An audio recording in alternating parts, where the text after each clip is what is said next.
What's up, guys? Jeremy Clark here doing another video for my fellow Bear Bull traders. And I just wanted to do a follow-up on the previous video about using money zone concepts, market profile, and volume profile with Bookmap.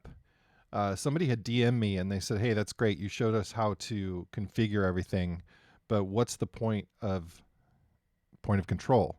What's the point of volume point of control? What are we supposed to do with them?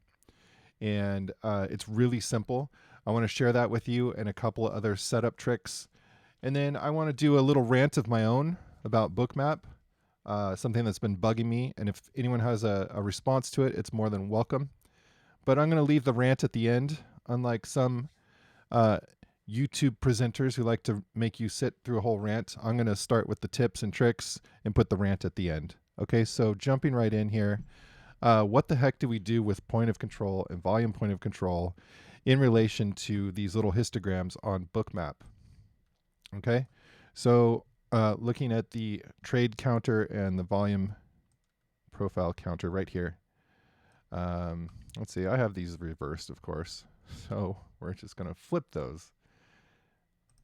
And there's that. Let's go ahead and flip this guy. Now they're back to back.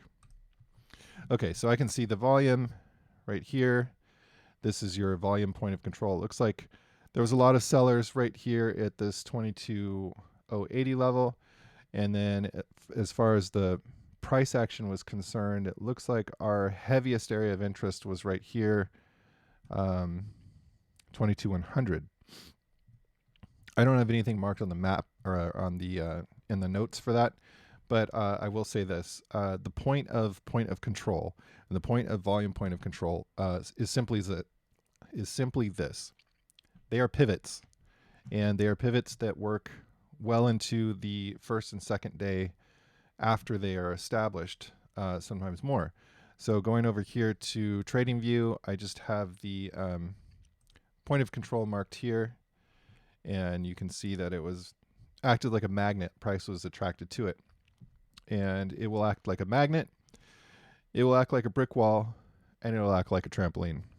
And in this case, moving from point of control to developing point of control is a pretty expected, solid, easy move to gauge. When it moves away from it, you can see we came down to this other pivot, S3, and then it bounced right back up to it. So these are heavy-duty magnets, heavy-duty brick walls, and also act as a trampoline. And down here you can see, looks like we're starting to get a little double bottom happening at S2. Okay, so I hope that makes sense. What I'm using the point of control for is simply as a dynamic pivot that moves with you throughout the sessions and sometimes comes back into play later on in following sessions. Okay, moving back into Bookmap. Something I wanted to show you guys here. You can open up 2 time and sales. You can adjust the amount that you're filtered for. So in this case, I'm filtering for 0.2 Bitcoin. And then I have one set to the sellers, one set to the buyers. Probably better if I do this. And I think in Bookmap, the colors are reversed, which is confusing. But that's just something that we have to deal with. Maybe something for another rant later on. Anyhow, getting back to it, the thing that really bothers me, and I'm going to switch this to all. I'm just going to close this out.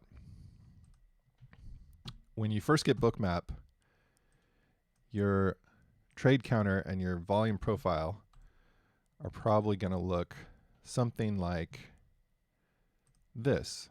Comes in split. Why the heck would you need that? I don't know. What does this do for you? This drives me crazy. What is this showing me? I don't know. It looks like there were more sellers at this level and fewer buyers, but the colors are reversed, so that makes no sense. I don't know what this is telling me. Does anyone know what this is telling me? Am I supposed to gauge which side was bigger? Like there were more sellers, and I don't know if to the just a glance, I guess maybe you could infer there's more sellers happening. Well, what happens if I turn on the delta? Okay, this So Delta's telling me there's way more sellers at that level. I guess that could be useful. I'm still confused. Okay, so there's that. Oh, we can flip it upside down. Why would you want to do that? It doesn't make any sense to me. It's driving me crazy. Okay, so there's that. Now let's look at the volume profile here. Same thing. When you first turn it on, you're probably going to get something that looks like this, and you could have this set to the middle, to the side. Let's see, inversed. I don't know why you would want to do this. It drives me bananas. So I'm just checking this out here. Look, this gives me this just annoys me so much. I don't see any use for this. You know, people out there, maybe you have an answer for me. I would love to hear it. How this is useful. It drives me just completely nuts. I'm going to go back to how I had it set up, if I can figure that out. Split display. Why would you want a split display? Makes no sense. Okay, so this is giving me the full amount now of buyers and sellers. Looks like buyers had an advantage at this level right here, 22,100. Okay, that's my rant. Somebody please help me out with this. I don't know why they set it up like that. You can do your market depth like that. You know, put it in the middle like this, and then you can add the data background coloring, which is pretty cool.